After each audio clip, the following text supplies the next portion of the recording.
everybody? I am Scotty J. Welcome back to Rock Titan Live. And man, we have got an incredible show for you right now. And it's been quite a long time coming. I have dealt with more issues than I could ever imagine. And my guest with me has got the patience of an absolute saint. But more important than having the patience of an absolute saint, the guy shreds with the best of them. He is one of the baddest metal guitarists in all the land. And he's got a brand new album out with his band right now. Blood in the Water comes out June 4th. And it's pretty incredible. But like I said, the guitarist is even more incredible. Michael Gilbert from Flotsam and Jetsam. Michael, how are you, sir? I'm doing good, Scotty. Thank you for having me, man, and thanks for the props and the killer introduction. Thank you very much. I'm Well, super happy to be here and chat with you for a little while.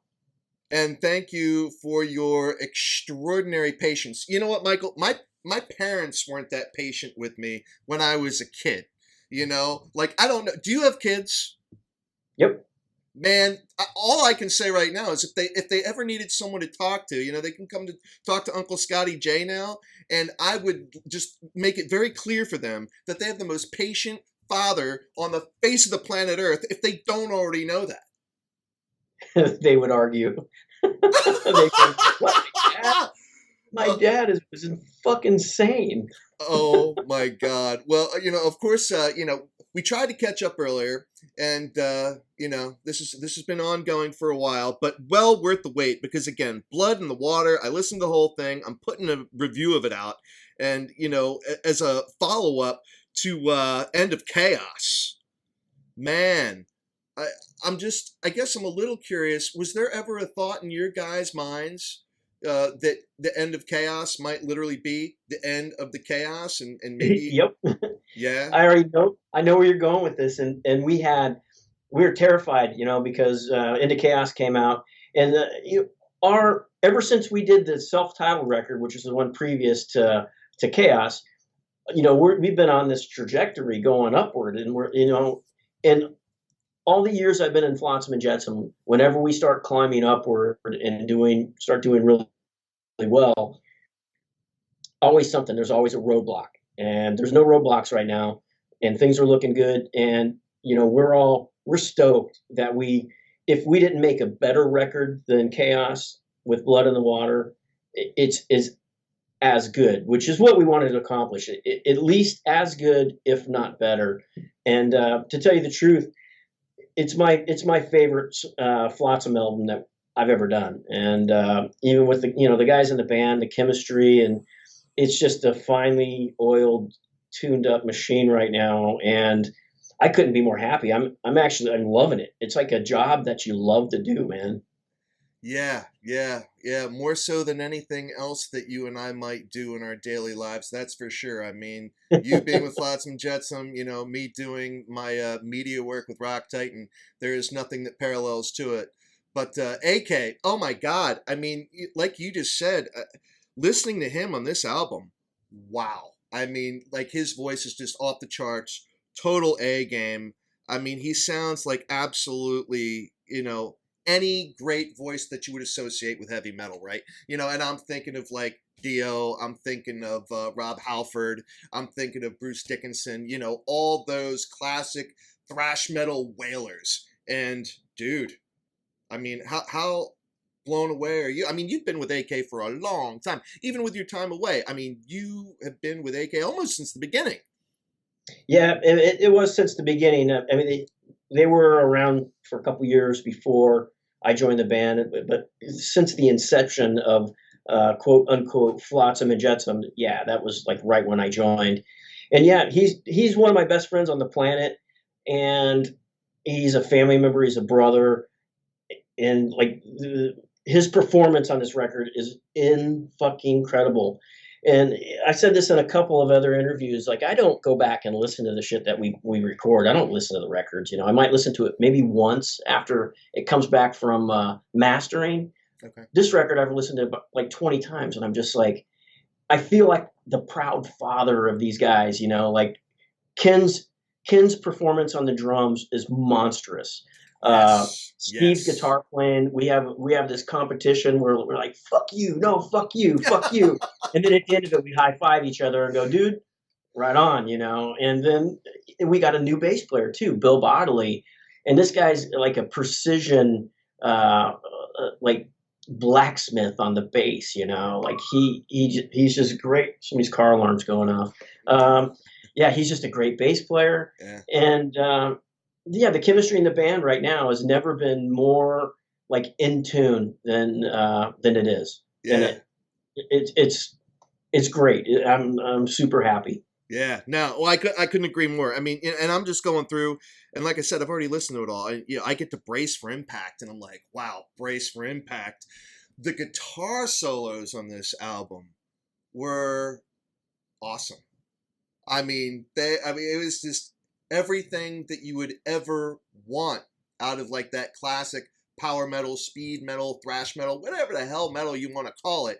I mean, the performances that you guys put together for this album, to me, literally, like you said, I mean, maybe Blood in the Water is the best album that Flotsam and Jetsam's ever put together. I mean, as far as the solos that went into it, is that all you? Like, No, no? the way it kind of works is like when we start writing a song, most of the time it gets sparked from like either Steve or I, you know, with a riff, and then we Okay, build on that, and then we start sending it around to everybody, okay. and you know everybody starts putting their touches on it. But 9 times out of 10, Steve and I will have a full song that we'll give to AK, and if he can do something with it, if he's feeling it, then shit like Blood in the Water or Burn the Sky comes out, or Brace for Impact, or any other song on there, you know, that Right. those big choruses and stuff like that. But yeah, that's how it usually starts. And like, just say Steve wrote the riff. It's kind of like a general rule that he's like the main soloist in the song too, you know. And the same thing with Okay. me. If I write something, I'm the main soloist. But yeah, that's usually how it works. And then we always try to top each other, which is funny. This motherfucker waits till like he waits till the last moment before he like reveals what his solos are, you know, like he's trying to trick me. And then so I got to go back and re-record my stuff and be like, this fucking guy is trying away. So I go back, record all my stuff, and it's a good, healthy competition because I think we learn from each other. At the end of the day, every Thursday we drink beer together, you know. So There you go. That's cool. Now I'm just curious. So, which songs in particular would it be you pulling off those solos? let me see, Brace for Impact. That's you. All right. Well, one way you can tell the difference in our playing is he does a lot of legato, and I'm not a legato player at all. I pick everything. Okay. So I mean that's usually how you can tell. All right. All right. Yeah. Well, see, I love guitar. I appreciate guitar, but I am by no means a student of it. Like, I don't know. I'm completely ignorant. I mean, like I was talking about Vinny Moore earlier. He's a friend of mine, and like what he does is just absolutely incredible to me. And I'll watch like Michelangelo Badio's videos all the time. Where he's just like taking you to school and playing, and he'll play four guitars at the same time, and I'm just like, I don't Insane. even know. But I appreciate it. I appreciate all the nuances that goes into playing the way you play. I can't even comprehend it, and I mean, I can't even imagine ever having the skills to do it. But oh man, one of the things that I just kind of got lost in thought when we finally were able to start recording this conversation between the two of us that has been a journey in and of itself. But I can't help but think, just because of some other musicians I've had on the show in the past. And, I'm thinking of the guys from Metal Church. I'm thinking of the guys from Armored Saint in particular, only because you guys are like peers of theirs. You're like in that same vein, came up through the same era. And you always hear the term the big four get thrown out there, Megadeth, Slayer, Anthrax, Metallica, it's like, oh, the big four. And I mean, I kind of get it just from a commercial arena type of thing. But then when you actually hear the music and you listen to how all of the bands have survived the test of time, I just think it's such an insult to refer to them as the Big Four when I really do consider bands like Flotsam and Jetsam, Armored Saint, Metal Church, and there's some others in there for sure. Death Dealer Cage. I want to give a little shout out to my friend Sean Peck because that dude can sing with the best of them as well. But do you feel offended when stuff like that gets mentioned? No, not really, because I kind of know. I just know what our role has been and how things have gone through the years. Like AK was once explaining it, like we would always take two steps forward and then at some point there'd be one step backwards because there's always something fucking us up. We had record labels that were dropping us, or we had member changes or something. Somebody broke their arms, it's always been something. But for the last three records, other than a member change for the better, we've been on, like I said, we went from this trajectory to this now. Now this band is heading off up. It's going more north than ever instead of south. I always want to travel northbound in this business. Yeah, no, right on. And I don't know if it was you that brought it up or if it was AK or one of the other guys, but you drew the parallel with Motorhead. Because it was like Lemmy and them, even though they'd been around, since they were in the forefront. They like even predated what was that new wave of British heavy metal. You know, but they kind of became more popular as they went along. You always have your hardcore original fans, but they got more popular as they went along. And was it you that said it that that Flotsam and Jetsam was really kind of like you just said, you're on that trajectory going upward, where even though you've been around for since the '80s, early '80s, you guys are still on that upward trajectory. Where you're still got a growing fan base. Something clicked during the self-titled record. We started doing tours, and more people were showing up. We did a tour with Hammerfall, and we did that in the United States. We did gain a lot of fans from that because people would come up to us after the show. We always like to hang out and talk to people. I love hearing what the fans say. I love hearing their feelings on stuff, whether they tell me they think it's shit or they think it's great. It doesn't matter to me. It's opinion. Music is very opinionated. There's no right or wrong answer on how you feel about music. You can't say a band sucks or a band's good. It's just your personal taste, and that's how that goes. But I always love talking to the people and connecting with them. And in doing so on the Hammerfall tour, we met a lot of people that didn't even know who we were, or that, oh, we've heard of you, but never heard you. Right. And now that we've heard you, we're going to go buy your record. And so, and this is like I don't know if it's a good thing or a bad thing, but the new fans I try to direct starting out at the self-titled record, then End of Chaos, and then now, because I want them to get the full experience of what the band is about right now. And that brings another point to mind. Like when we were over in Europe, I don't know, let's say 7 years ago, we'd play some newer stuff, and they would go, no new stuff, fuck that, old stuff. We want to hear Doomsday. We want to hear stuff off of No Place for Disgrace. That's all they wanted to hear. Wow. But the last 2 years, they've been saying we want stuff off of Chaos. When are you going to play Chaos songs? And that, to me, for a band that's been around as long as us, that these old school fans want to hear the new, that's something right there. It's telling us something that we're doing something right. And Blood in the Water, I think, is going to take that from right here, at least up a little bit more, up to another level, which is cool. So I couldn't agree with you more, and I do think Blood in the Water is going to be huge. Which again, everybody, comes out June 4th, and we are here with the incredible Michael Gilbert.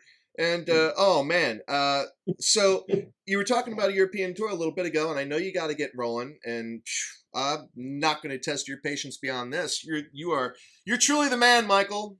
You are the man in so many ways. No, seriously, you've endeared yourself to me. Oh, everybody, you have no idea how cool this dude is. You can listen to him play, you can see him on stage, whatever you want. But until you have a chance to meet this guy, which everybody should be so blessed, this cat is seriously one of the coolest I've ever met. And everybody who's out on Rock Titan TV, you can see all the amazing people that we've met over the years. This dude's on Mount Rushmore. like period. But so European tours, you guys are going out with Phil Campbell and the Bastard Sons, yeah? Yep, yeah. I don't know Phil, and I'm looking forward to it. And the Accept tour for me, this is like I get to jam with like one of my childhood heroes. I used to listen to Fast as a Shark and go, I got to learn this solo. I'd sit in my room, whatever. Right. And now I get to tour with this guy. I'm gonna fanboy out. The first time I meet him, I'm probably just gonna be sitting there like, you're Wolf Hoffman. Do you know that you're Wolf Hoffman? Oh my God, that's so funny. So do you still do that? You still get fanboyish around some of these guys? Oh yeah, yeah, I That's do. that's Um, that's wild. That's so. Do you have a particular fanboy moment where you were like afterward, like after you met whoever it was, you were just like, "Oh my God, I cannot believe I just did that." Like, you know? who was it? Yeah, I do, but I'm drawing a blank right now. And I usually don't get okay. I usually don't get starstruck. Joey Ramone, I was starstruck with that guy. Didn't know what the fuck to say. My first time in New York City, and he's looking at me, because he's like 13 feet tall, Right. and he's like looking down at me. He's like, first time in New York, and I said, yeah, because he came to a Flotsam show, and I said, Wow. yeah, I didn't know what to say. And then he goes, he had two girls with him, and he goes, you ever been with a New York bitch? And I go, and Oh he goes, man. here, take one of mine. And I was like, what the fuck? Wow. And I Old school, was man. just That like, wouldn't fly today. Right? but that was my Joey Ramone. I mean, he was kidding around, but that was my Joey Ramone story. I was like, Joey Ramone, oh my god. But was he? Was he? It's amazing how the landscape has changed, man. I don't even know. Do groupies still exist? You tell me. You're the rocker. I have no idea. Do groupies still exist? I'm sure you're a very good boy, but do they exist? I'm sure they do somewhere. Yeah, Europe for sure, right? You can't wait to head on over to Europe. Oh man. Well, Michael, I know you got to get rolling, but thank you so much for your time. And everybody, if you have not had a chance to get your whistle wetted, wet your whistle, whatever, Burn the Sky. You can go check out Burn the Sky. That's a music video that's out there right now. As is Blood in the Water. There's at least a lyric video out there for it. Yeah. Yep, Yeah. lyric video, and then we're gonna have another single as the record comes out, and it's gonna hopefully kick everybody's asses. And I would love to hear people's opinions about it, and I hope people enjoy it. Oh, I'll tell you what. Well, June 4th, everybody. Blood in the Water. There's going to be Blood in the Water on June 4th. And maybe, just maybe, if Michael is so gracious and he's not like, man, I'm never talking to that Scotty J again. Holy crap. There's no way. He's going to see me and be like, no, no, go away. Holy water, throwing it on me. He'll be throwing cloves of garlic at me, just get the hell out of here. But Michael, truly, it has been an honor and a privilege, and I can't thank you enough for your time. And I love the album. I know everybody else is, and I really, really hope we get to catch up on Rock Titan Live again sometime. I'd love to, man. Thank you for having me, Scotty.